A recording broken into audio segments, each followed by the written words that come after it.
which is a group of cells and little tiny pieces of your brain that are kind of in the center of those two hemispheres, deep down in the middle. And that is responsible for making sure your body makes smooth, normal movements. And so that part is the part that's affected.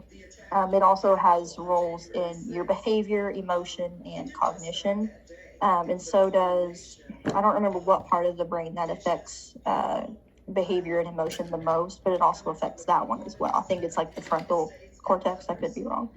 But those are the two parts of the brain that it affects the most. And so as it's deteriorating your brain matter.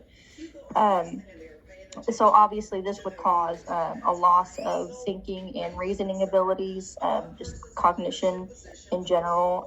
It does change their personality over time because that area of their brain is damaged. And then they also have physical abnormalities and coordination issues, and they could also have emotional issues. Children that have Huntington's disease, they do often show a very rapid decline in not only in school performance, but in their physical lives and how they behave. When children have it, they decline more rapidly than an adult who would have it. And then life expectancy, unfortunately, is only 15 to 20 years after a diagnosis. And that goes along with adults too. But when the adults have it, they're usually in their 40s or 50s. And if a child gets it, they're only going to live to be 15 to 20 years old. So it's very gruesome. What causes it? Now, bear with me because I don't understand all. Jade, stop. I don't understand all of how genetics works, but this is my understanding, is that it is caused by a mutated gene, and it's passed on in an, I can't pronounce this word very well, autosomal? Autosomal, yeah. Autosomal, okay, autosomal, oh my lord, I have braces too, so this makes it hard. Autosomal dominant male, which means humans usually have 23 pairs of chromosomes, or 23 pairs of chromosomes. 22 of those are called the autosomes, and they look the same in males and females. And then the 23rd pair are our sex chromosomes. So then the females have 2 X's, and then the males have the 1 X and the 1 Y. Well, the juvenile Huntington's disease is caused by a mutation in, I don't remember what number. I don't know if I couldn't find a whole lot of information. I don't know if it's a specific number or if it was just one of them. One of the 22 chromosomes, and then dominant meaning that it was only a single copy is needed. So this cute little graph over here, cute little picture, shows how it would be passed on. So in the very top of the little tree, we have the male who is affected and the female who is not affected. They had 5 children, and 3 of them got it. So it's a 50-50 chance. If one person has it, the other doesn't, it's a 50-50 chance of the other one getting it. The altered gene is passed down, as it is passed down from one generation to the next. The gene that is causing the mutation to repeat it, it's something in that gene is not supposed to be repeated as many times as it is, and something's causing it to repeat. That mutation's causing that gene to repeat. And every time that it's passing down from one generation to the next, it causes that to repeat even more. So then, now, if someone has it, they would know if their parent had it, right? They would assume so. If they have juvenile, then yes, they would assume, well, shoot, either mom or dad has it. Now they may have not shown symptoms yet. Theirs may show on as an adult. Yeah, that's what I was wondering, because of course most childbearing years, let's say 20 to 40. So for adults, it could not have, the onset couldn't have happened yet. Grandparents, somewhere a grandparent had to have it too, and that onset probably would have happened. I'm just thinking out loud. Just please. Yeah. And then I cited right there the U.S. Department of Health and Human Services because that's where I got that little thing from, and it explains it a lot better than I probably did. I'm gonna take off Friday. Okay, characteristics. So again, symptoms can show as early as 2 years old, but again, it could show at birth. But it's hard to tell because newborns don't have, speaking or cognitive or physical abilities like toddlers would. So the biggest part of Huntington's disease is their loss of their motor control. It's literally deteriorating your brain. So that would cause a lot of miscommunication between the parts of the brain that aren't there anymore and your muscles. So a lot of it causes your muscles to tremor, or it could cause stiffness or both. You could physically not move it on when you would want to move it, but they would shake or tremor uncontrollably. It would also cause really slow movements because you're so stiff, and that would also cause slurred speech, problems with chewing and swallowing. Another big one was abnormal involuntary eye movement, so their eyes would go back and forth or up and down or however, and that was seen in a lot of juveniles.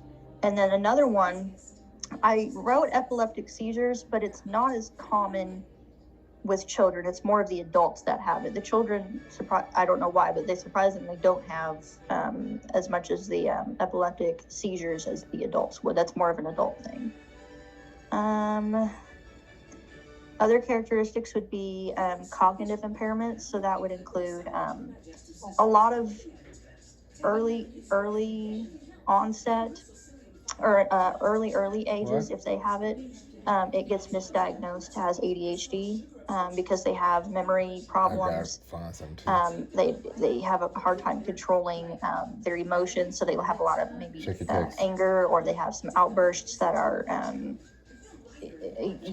Timmy punched a wall because somebody looked at him funky. And most people would be able to control that part of our brain and not react in such a way. But since their brain is deteriorating, they lack in that department. And so a lot of times they get misdiagnosed in the early stages as ADHD. And then later on, it can be like, oh, okay, now something's really wrong.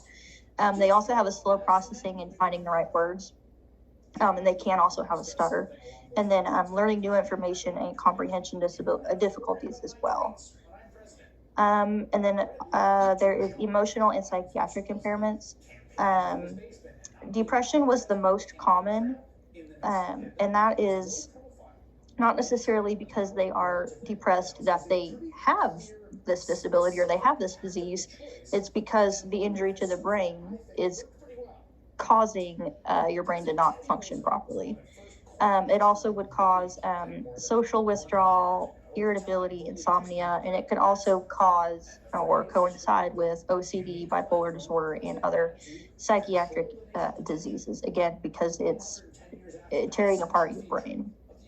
And then the other type of characteristics would go along with that would be behavior. We talked about anger and irritability.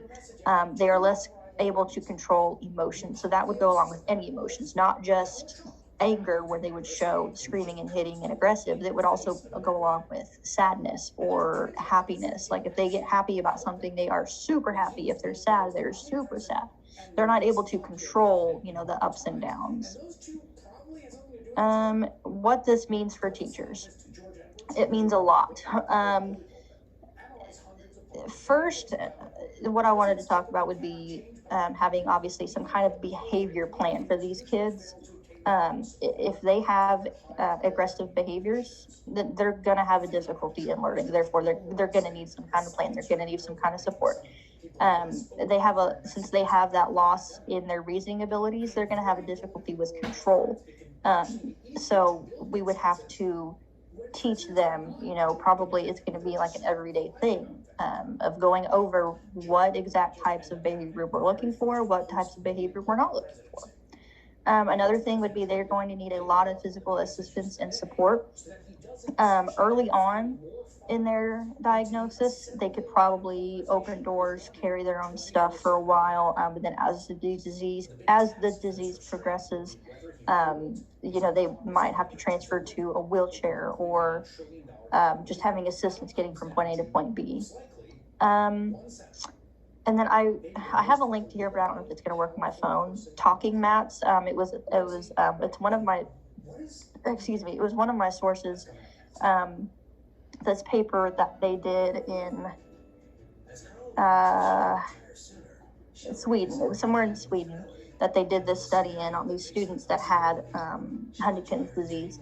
And they used these talking mats where it was like a felt kind of material on the cover of their wheelchair, like a mat. And they were able to use Velcro and have 3 options.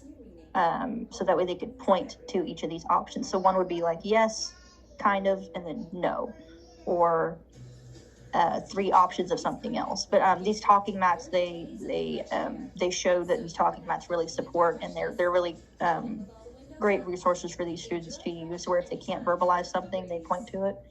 And they also need a lot of cognitive assistance, and teachers would need a lot of patience with this, because as their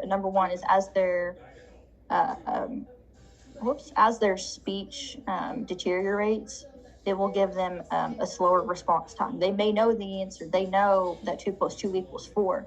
But when you ask him, it may take him a long time to get the word 4 out of his mouth. The ability to learn new things is also lessened because of how the brain, that area of the brain where it stores new things is getting less and less able to do so, less and less able to store new stuff. It's also more difficult to perform actions. It may seem lazy or unwilling to do them when they're not. They just physically, if you ask him to sharpen your pencil, he may just want to sit there, and he physically cannot get up. Listening skills also, our speech may seem too fast for them. So we would have to kind of control how we're talking to them. Not only is their speech affected, but then their listening skills are affected also. So we would need to double check ourselves and make sure that what we are saying and how we're saying it would be a level enough that they would be able to understand us. And then these are the couple of resources for teachers. The Huntington's Disease Association handout. I want to click on it, but I don't know if I can. It's really good, don't it? That's okay. Anyway, it was a good handout, and I've uploaded this to Canvas. Anyway, the handout talked about how these kids do in schools, what it means for teachers, what are some good resources, and it was a really good source. And then the talking mats, we talked about those. The keyboards, I wanted to open that too. It was some kind of keyboard company that makes buttons and keyboards and things for people with physical disabilities. And it was really cool. They were like big keyboards and chunky letters, and they looked really neat. They were pretty cool. And then there's a thing called Pen Again, that is like a normal pen, except the top of it has like a little unit shape for their Dynavox stuff. Was it Dynavox that had all the talking mats and keyboards? Or do you even remember? I don't remember. Okay. I know if I were to click on it, it would bring it right up, but I don't remember. I don't want your squeaky toy. Go on. And then the other 2 sources were the Huntington's Disease Society of America and Huntington's Society of Canada. They both had a lot of medical perspectives and stop. And then, sorry, my dog likes her toy. And then I think that's it. That's all my research. And yeah, I think that's all. I'm not very patient when you're trying to have online classes.